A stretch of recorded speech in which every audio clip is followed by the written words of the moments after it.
Hello दोस्तों, मैं आशुतोष कुमार। आप देख रहे हो सबका नॉलेज यूट्यूब चैनल। आज मैं आप लोग के लिए लेक्चर नंबर 2 लेकर आया हूँ। Unit 2 consumer equilibrium and demand या फिर कंज्यूमर बिहेवियर सिंपल से कह सकते हैं। इस यूनिट का थ्योरी ऑफ कंज्यूमर बिहेवियर का लेक्चर नंबर 1 आपका कंप्लीट हो चुका है। प्लेलिस्ट में जाइएगा, चेक करिएगा तो आपको वहाँ पर मिल जाएगा। वहाँ पर मैंने सिंपल टर्म जैसे कि यूटिलिटी क्या है, यूटिल्स क्या है, टोटल यूटिलिटी क्या है, एवरेज यूटिलिटी आई थिंक नहीं बताए थे, मार्जिनल क्या है, एवरेज सिंपल है, पर unit utility is called average utility. तो मार्जिनल बताए थे, एवरेज नहीं बता पाए थे, टोटल बताए थे। और मैंने ही रिलेशन पूछता टोटल में और मार्जिनल में, तो दोनों में रिलेशन को बता दिया था। ठीक, एवरेज भी सिंपल हो जाएगा कि per unit utility is called average utility. ठीक है, और one additional unit utility is called marginal utility and consumption of total unit then got utility is called total utility. सारा कुछ आपको बता दिया गया था। यानी कि यूटिलिटी यानी कि सेटिस्फैक्शन का, जो हम लोग कोई भी गुड्स का कंज्यूम करते हैं उससे जो भी सेटिस्फैक्शन प्राप्त होता है तो उसी को यूटिलिटी बोला जाता है। ठीक है, उपयोगिता या थी हिंदी में बोला जाता है। तो उस लेक्चर को देखिएगा, बाकी डिटेल में हम लोग आज का लेक्चर स्टार्ट करेंगे। इससे पहले आपको एक बार लाइक कर देना है वीडियो को, और चैनल को सब्सक्राइब कर लेना है। ठीक है, सबसे जो मोस्ट इंपॉर्टेंट यहाँ पर सवाल बनता है वह law of diminishing marginal utility. ये क्या है, इसका हिंदी में बात करें तो इसका हिंदी भी लिखे होंगे, सीमांत उपयोगिता क्षीणता का नियम या फिर हासमन सीमांत उपयोगिता का नियम। हिंदी में यहाँ पर हिंदी में इसका एक करेक्ट। ठीक है, ए हेडिंग करेक्ट नहीं है, नीचे वाला हेडिंग करेक्ट है, तो आपको यही डालना होगा। ठीक है, हासमान सीमांत उपयोगिता का नियम, यह क्या बोलता है नियम, आइए पढ़ते हैं इसके बारे में। ठीक है, इसी के अकॉर्डिंग पिछला जो लेक्चर बनाए थे हम, तो उसे आप देखे होंगे तभी यह समझ में अच्छे से आएगा। क्योंकि उसमें जो हम टोटल और मार्जिनल को दिखाए थे कि कैसे मार्जिनल पर टोटल डिपेंड करता है, क्या रिलेशनशिप है, तो उसी के अकॉर्डिंग यहाँ पर भी बात कह रहा है। ठीक है, तो इसी ला काम करता है, तभी जाके हम लोग टोटल और मार्जिनल का रिलेशनशिप दिखा पाते हैं। ठीक, उसके पीछे यही ला काम करता है। तो आइए ला क्या बोलता है, correct most important law of the, क्या बोलेंगे, सबसे महत्वपूर्ण है law of the consumption is the law of diminishing marginal utility. ठीक है, इसका हिंदी में नीचे दिखाया था। चलिए क्या बोलता है, अकॉर्डिंग टू बॉल्डिंग, ये भी याद रखिएगा, इकोनॉमिस्ट का नाम है कौन, बॉल्डिंग के अनुसार क्या होता है, as a consumer increases the consumption of any one commodity. कोई भी एक कमोडिटी का कंजप्शन जैसे कंज्यूमर बढ़ाता है, इंक्रीज करता है, ठीक है ना, keeping the constant consumption of all other commodity. Constant consumption, zero consumption नहीं, ऐसा नहीं कि अदर कमोडिटी का जीरो कर देंगे, नहीं, कांस्टेंट जितना ले रहे हैं, जितना यूनिट में ले रहे हैं उतना यूनिट में उसको इनटेक करते रहूँगा, लेते रहूँगा। ठीक है, तब क्या होगा, marginal utility of the variable commodity must be finally decline. Variable commodity कहने का मतलब जो मैं कमोडिटी का कंज्यूम कर रहा हूँ उसका मैं कंजप्शन जैसे जैसे बढ़ाता हूँ अदर कमोडिटी को कांस्टेंट रखते हुए, तो मार्जिनल यूटिलिटी और वेरिएबल कमोडिटी, उस कमोडिटी का मार्जिनल यूटिलिटी क्या होता है, वन एडिशनल यूनिट से मिलने वाला सेटिस्फैक्शन। तो मार्जिनल यूटिलिटी हमेशा डिक्लाइन करेगा, finally must be finally decline, यह लाभ बोलता है। आप खाना खा रहे हैं, आप 4-5 आइटम को लेकर खाना खा रहे होंगे, ठीक है ना, तो खाना अब रोटी में बढ़ाइएगा, सब्जी दाल चावल जो भी आपके आइटम है, तो बाकी सारे को कांस्टेंट रखना है। ठीक है, जितना ले रहे हैं उतना ही लेना है, लेकिन रोटी का एडिशनल यूनिट बढ़ाते जाना, तो क्या होगा ना कि जो मार्जिनल है, एक एडिशनल यूनिट से मिलने वाला सेटिस्फैक्शन है आपको, वो धीरे धीरे कम होगा, डिक्लाइन होगा। मान लीजिए एक रोटी खाएं तो सेटिस्फैक्शन 10 यूटिल्स के बराबर मिला, दूसरा खाइएगा तो 8 मिलेगा, तीसरा खाइएगा तो 6 मिलेगा, ऐसे कर घटते जाता है। ठीक है ना, तो उसी को बोलते हैं यूटिल्स। और यूटिल्स को हम लोग ऑर्डिनल और कार्डिनल दोनों में पढ़िएगा, लेकिन फर्स्ट में स्टार्टिंग में क्या था कि हम लोग उसको कार्डिनल नंबर में 1 2 3 में मापे थे। एक रोटी खाएं तो उसमें को 5 यूटिलिटी मिला नंबर में, ठीक है ना, लेकिन बाद में इसका विरोध हुआ कि सेटिस्फैक्शन को नंबर में नहीं माप सकते हैं। फिर नया ला आया था एलन ओ हिक्स का, जो हम लोग पढ़ेंगे आगे चल के। एलन ओ हिक्स दिए थे आपका consumer equilibrium with the help of indifference curve. तो इंडिफरेंस कर्व में हम लोग ऑर्डर में, ठीक है ना, ऑर्डिनल, कार्डिनल नहीं, ऑर्डिनल, जो कि फर्स्ट रैंक देते हैं उसमें कि एक रोटी खाएं तो इस रोटी में इतना सेटिस्फेक्शन मिला, अगर रोटी में इससे कम मिला, ज़्यादा मिला, कम बेसी आगे पीछे रैंक करेंगे। लेकिन मार्शल जो थे स्टार्टिंग में तो बोले थे कि मार्शल क्या बोले कि मनी को हम लोग, यूटिलिटी को मनी के टर्म में मेजर कर सकते हैं, और यहाँ पे हम लोग रैंक देंगे फर्स्ट सेकंड थर्ड, इस टाइप से बताए थे। ठीक, इनका देखेंगे, इनका ला अलग है, टेबल डायग्राम सब कुछ देखेंगे धीरे धीरे करके। लेकिन देखिए ये ला तभी काम करेगा, ला क्या बोलता है कि हम लोग ला को समझ गया कि कांस्टेंट रखना, बाकी सबको एक वेरिएबल को इंक्रीज करते जाएंगे तो फाइनली डिक्लाइन होगा। लेकिन कुछ एजम्पशन, कुछ मान्यताएं, ये जब रहेगा तभी यह ला काम करेगा, अन्यथा ला काम नहीं करेगा। क्या क्या, all the unit of A commodity should be normal ठीक है, homogeneous in size and quality, size में भी क्वालिटी में भी नॉर्मल होना चाहिए, होमोजीनियस होना चाहिए। कहने का मतलब यहाँ पे 4 अलग अलग सेंटेंस भी लिखा सकता था। All the commodity should be normal, all the commodity should be homogeneous, all the commodity should be क्या है, should be normal in size, all the commodity should be homogeneous in quality, ऐसे करके अलग अलग। कहने का मतलब कि normal, homogeneous, size and quality. कहने का मतलब एक साइज ए है, ठीक है, एक साइज ए हो गया, एक साइज ए हो गया जी, नहीं, सारे एक ही साइज में, सारे जो नॉर्मल जो साइज बन रहा है इसी साइज में होमोजीनियस, यानी कि सब के सब एक ही जैसा होना चाहिए, ठीक है ना। साइज में भी क्वालिटी में भी, नॉर्मल जो सिंपल हम रोटी घर पे खाते हैं वैसा रोटी, होमोजीनियस सारे एक प्रकार के, साइज वही सिंपल सा साइज रहेगा, और क्वालिटी जो क्वालिटी रहता है, ऐसा नहीं कि एक रोटी में नमक डाल एक में चीनी डाल दीजिएगा तो ऐसा क्वालिटी नहीं।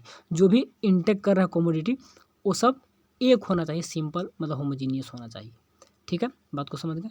चलिए इसके बाद मतलब कि साइज में और क्वालिटी में नॉर्मल होना चाहिए, जो नॉर्मल साइज होता है, नॉर्मल क्वालिटी होता है, और होमोजीनियस होना चाहिए, होमोजीनियस जो साइज सबका बराबर होना चाहिए, क्वालिटी सबका बराबर होना चाहिए। लाइन को समझ गए। चलिए, there should be no time lag, time lag भी नहीं होना चाहिए, ठीक है, in the consumption of a various unit of a community, अलग अलग यूनिट ऑफ ए कम्युनिटी को जो कंज्यूम करेंगे तो उसमें टाइम लैग नहीं होना चाहिए, टाइम का गैपिंग नहीं होना चाहिए। टाइम का गैपिंग होगा, अब यहाँ 5 रोटी खा रहे हैं तो शाम में फिर खाइएगा तो शाम में ज़्यादा खा सकते हैं, और अभी 5 खा रहे हैं फिर अब जस्ट देंगे छठा रोटी तो नहीं खा पाइएगा, ठीक है ना, तो इसीलिए टाइम लैग नहीं होना चाहिए, ठीक। The mental condition of the consumer should B normal, ये भी होना चाहिए। ऐसा नहीं कि उसका मेंटल कंडीशन ही सही नहीं है, अब तो कितना खाना खा जाएगा, उसका मार्जिनल यूटिलिटी घटना चाहिए, घटेगा ही नहीं, और मांगेगा, तो ऐसा नहीं होना चाहिए। चलिए, the habit, taste, income, fashion of the consumer should be remains same रहना चाहिए। ये सब भी चेंज करेगा तो ला काम नहीं करेगा। कैसे नहीं काम करेगा, अब हैबिट में उसका चेंज आएगा, टेस्ट में बदलाव आ गया कि नहीं अब हमको ये टेस्ट नहीं दूसरा टेस्ट खाना है। इनकम, पैसा बढ़ गया तो और कंज्यूम करेगा, ठीक है ना। फैशन, कोई नया फैशन में आएगा मार्केट में तो उसका डिमांड और बढ़ेगा ही बढ़ेगा, कम नहीं कर पाएगा।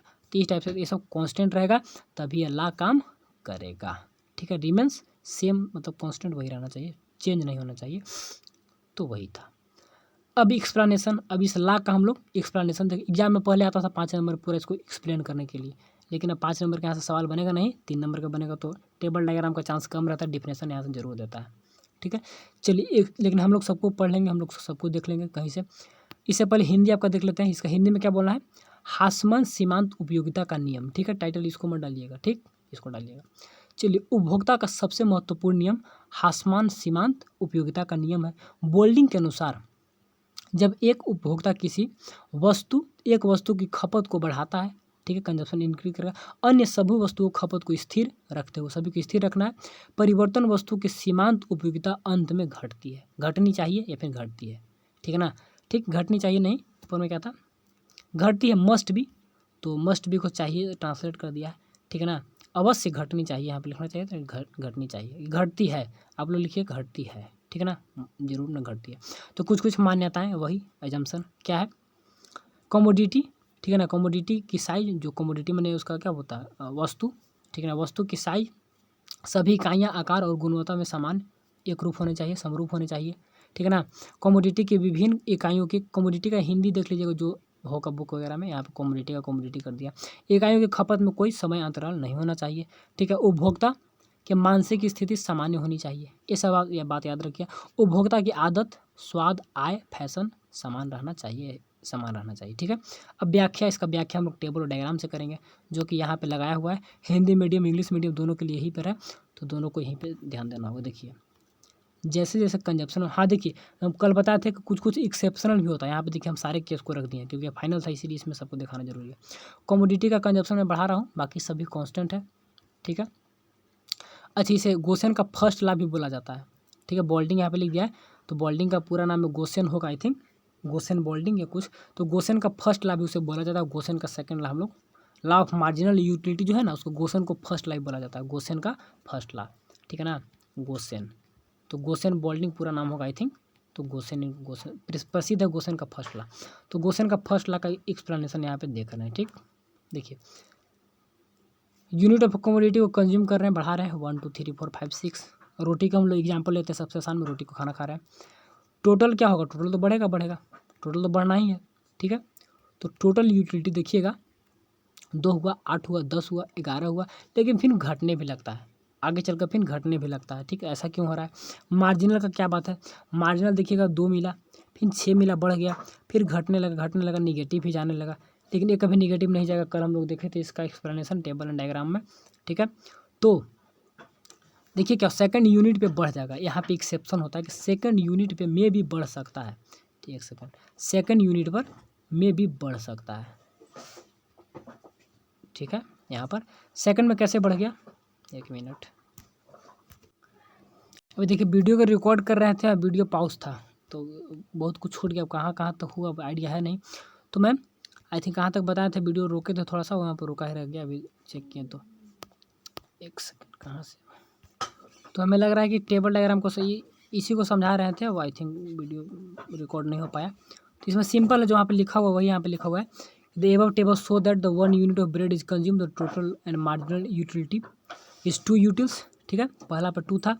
And when the consumption of the second bread, second जब करते हैं तो टोटल राइज 8 हो गया and marginal also rise to fell. अब मार्जिनल आपका 6 और टोटल आपका 8 तक, सेकंड यूनिट तक मार्जिनल आपका 6 और टोटल आपका 8। ठीक है, यहाँ पे दिख रहा होगा। चलिए, rises to 6 when the third bread is consume, जो तीसरा कंज्यूम करते हैं the TU rises to 10 utils but the marginal fell, marginal घटने लगता है 2 यूनिट से। जब तीसरा हम लोग अपलोड यहाँ पर करते हैं तो थर्ड यूनिट जब देखिएगा, तो थर्ड जब करते हैं 10 हो गया, ये आपका घट के 2 पे घट के आ गया, तो वही था। चलिए, as per the 4th and 5th and 6th bread are the consume the MU goes falling. जैसे जैसे हम लोग दूसरा तीसरा चौथा स्टार्ट करते हैं तो एलयू घटता जाता है। ठीक है, एंड 1 2 3 घटते घटते ऐसे होता है, MU घटते जाता है, जब आगे हम लोग कंज्यूम करेंगे 4th 5th 6th। ठीक है, चलिए, तो कहाँ तक बढ़ा, कहाँ तक आपका बढ़ा, 3 तक बढ़ा, उसके बाद घटने लगा। ठीक है ना, उसके बाद घटने लगा, MU घटना ही है, उसको घटना ही घटना है, 5th 3rd unit fail to 12। चलिए, and so it is clear that up to the consumption of the 4th unit, ठीक है, the TU increasing at the diminishing rate.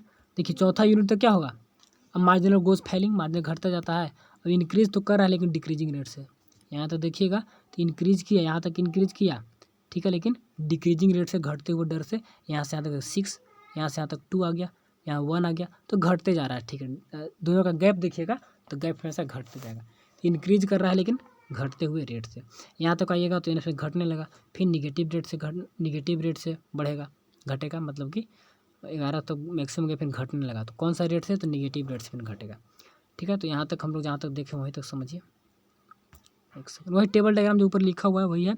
ठीक है, and from the 5th unit the bread is maximum, 5वें unit पे क्या होगा, MU आपका 0 हो जाएगा, तो टोटल आपका मैक्सिमम चला गया। ठीक है ना, beyond the consumption of the 5th the consumption of additional bread provide the disutility to the consumer. 5 के बाद आपका हमेशा क्या मिलेगा, डिसयूटिलिटी मिलेगा। ठीक है ना, क्योंकि निगेटिव 0 जा रहा है, निगेटिव आ रहा है, तो यहाँ पे कंज्यूमर को यूटिलिटी नहीं मिल रहा है। ठीक है, तो यही बात आई थिंक इसको दोबारा से रिकॉर्ड किए। चलिए, तो हिंदी में पढ़ते थे। उपयुक्तता तालिका से पता चलता है कि जब एक रोटी का सेवन किया जाता है तो कुल और सीमांत उपयोगिता, ठीक है ना, 2 यूटिल्स होती है 2 की खपत के साथ। ठीक है ना, ब्रेड TU 8 यूटिल हो जाती है और MU आपका 6 हो जाता है। ठीक है ना, तीसरे यूनिट में सेवन किया जाता है तो TU आपका 10 हो गया, बढ़ गया, लेकिन MU घट के 2 यूटिल गिर जाता है। वहीं चौथी पाँचवीं छठी सातवीं से धीरे धीरे क्या होगा, MU आपका क्रमशः गिर जाता है, घटने लगता है। ठीक है, अतः यह स्पष्ट है कि 4 रोटी तक की खपत TU घटती दर से बढ़ती है, घटते हुए दर से बढ़ रही है TU। ठीक है, कैसे रेट होता है, मार्जिनल से रेट निकलता है, गिरते चला जाता है। 5वीं छठी रोटी MU शून्य हो जाता है 5वीं पे, सिंपल सा बात है। एंड कुल उपयोगिता अधिकतम है, मैक्सिमम है। अब 5वीं रोटी की खपत के अलावा एक अतिरिक्त रोटी उपयोगिता खपत में ठीक है, 5वीं के बाद हम लोग जो भी खपत करते हैं तो क्या होता है, उपभोक्ता के लिए अनुपयोगी, ठीक है ना, बनती है। तो यही था इसमें टेबल डायग्राम ग्राफ सब कुछ आई थिंक बता दिए, क्लियर अच्छे से हो गया होगा। अब आपका कंज्यूमर इक्विलिब्रियम बेहद ही खास टॉपिक है। ठीक है, इसमें 2 आपका consumer equilibrium with 1 commodity and consumer equilibrium with 2 commodity, तो दोनों करके हम लोग 2 वीडियो में अलग अलग देखेंगे आई थिंक। ठीक है ना, दोनों बेहद ही खास, बेहद ही इंपॉर्टेंट टॉपिक, चैप्टर का नाम है कंज्यूमर इक्विलिब्रियम, तो ठीक है, बेहद ही खास टॉपिक है और डिमांड आपका अलग है। तो कंज्यूमर इक्विलिब्रियम क्या होता है, डिफिनेशन देख लीजिए।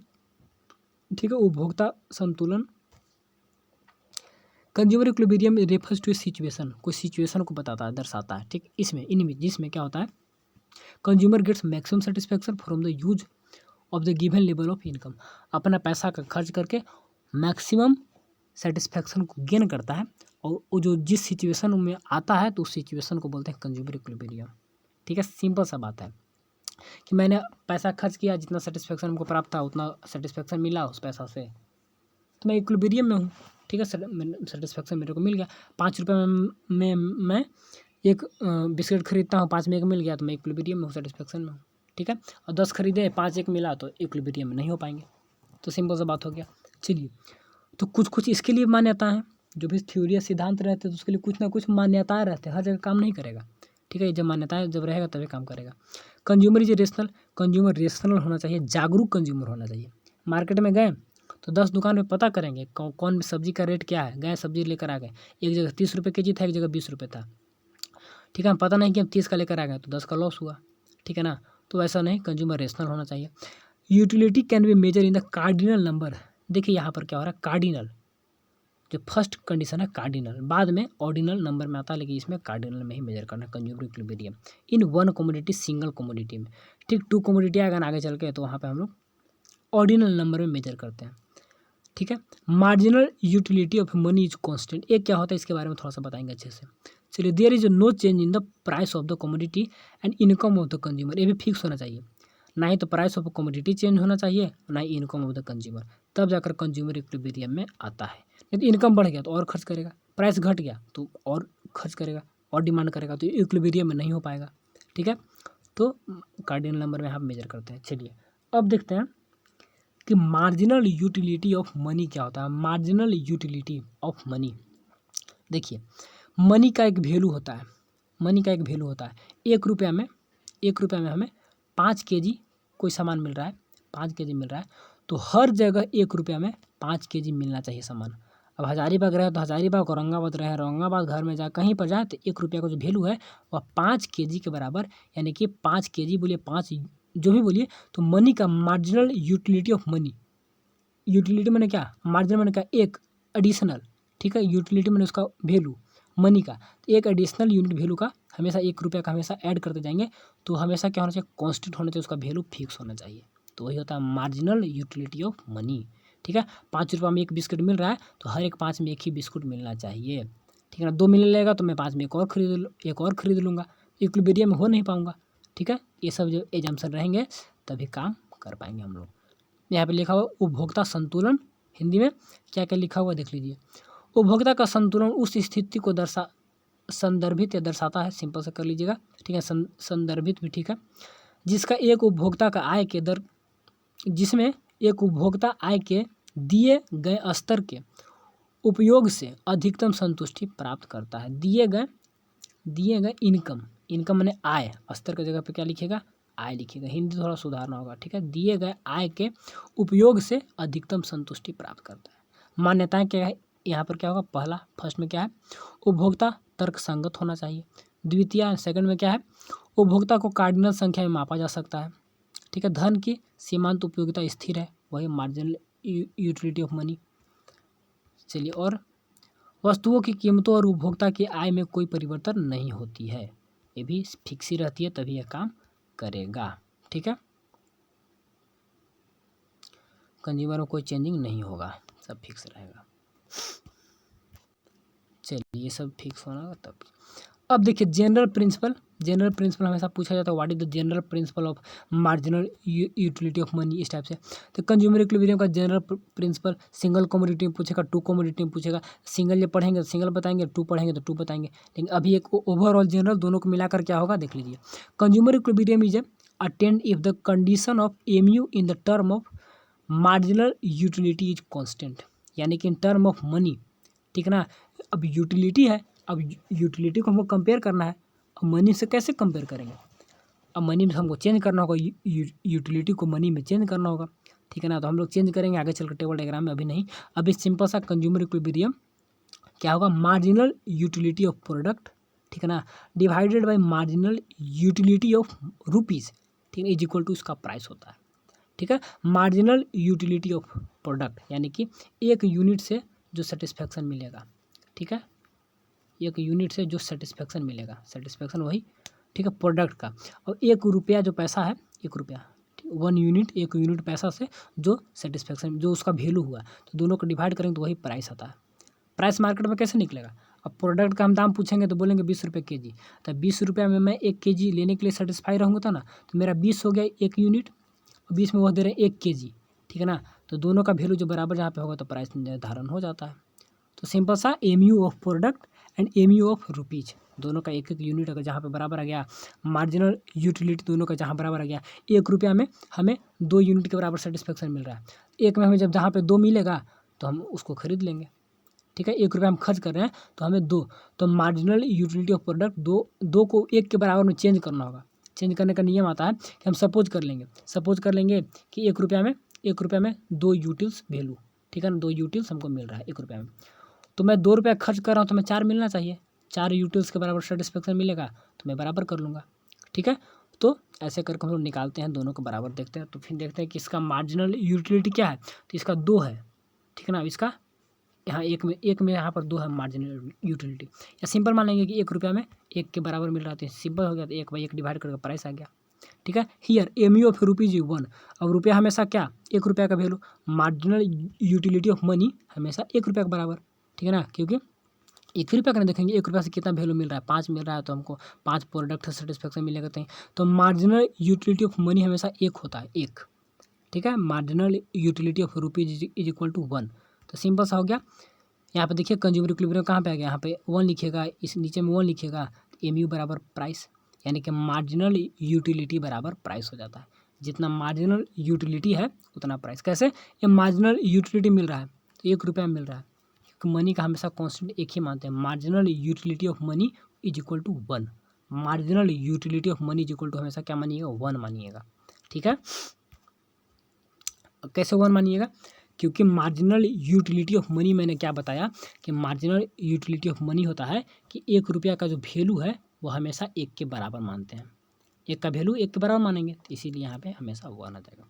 The consumer equilibrium with the utility analysis can be explain in the following cases, ठीक है। तो इसको हम लोग अलग अलग केस में, यहाँ पे 2 केस होता है, एक consumer equilibrium in single commodity और कंज्यूमर इक्विलिब्रियम इन 2 कमोडिटी, लेकिन ऑब्जेक्टिव आपका बन गया कि MU is equal to price, marginal utility is equal to price, क्योंकि वहाँ पे मैंने हमेशा पैसा का भी 1 यूनिट खरीदता हूँ, 1 यूनिट खर्च कर रहा हूँ, और प्रोडक्ट का भी 1 यूनिट हमें मिल रहा है, तो दोनों को बराबर करके हम लोग इसको एक अंडरस्टूड है कि 1 हमेशा रहता ही रहता है, ठीक है। यहाँ पर क्रॉस मल्टीप्लिकेशन करिएगा तो 1 से प्राइस में करिएगा तो वही आ जाएगा, कोई चेंजिंग होगा नहीं, ठीक है।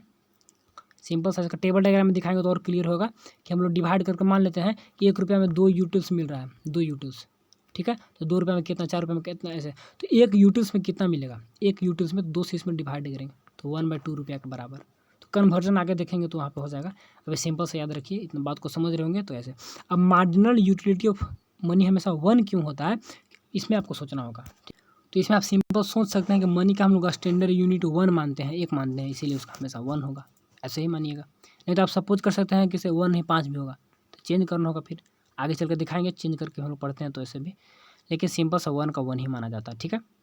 तो हिंदी भी लिखा हुआ है, सामान्य सिद्धांत है उपभोक्ता का संतुलन तब प्राप्त होता है जब पैसे के मामले में एमयू स्थिर होता है, उपभोक्ता संतुलन, ठीक है, एमयू के उत्पाद का उसकी कीमत दोनों डिवाइड करेंगे तो एमयू 1 रुपये का, तो 1 आ गया, तब उपभोक्ता का संतुलन बन जाता है एमयू बराबर, ठीक है ना, मूल्य। इसका हिंदी यहाँ से अच्छे से करिए ऊपर से देखकर, ठीक है। और उपयोगिता विश्लेषण के साथ उपभोक्ता के संतुलन को निम्न स्थितियों में समझाया जा सकता है, ठीक। तो ये फिर सिंगल कमोडिटी 2 कमोडिटी को बाद में हम लोग देखेंगे इसको।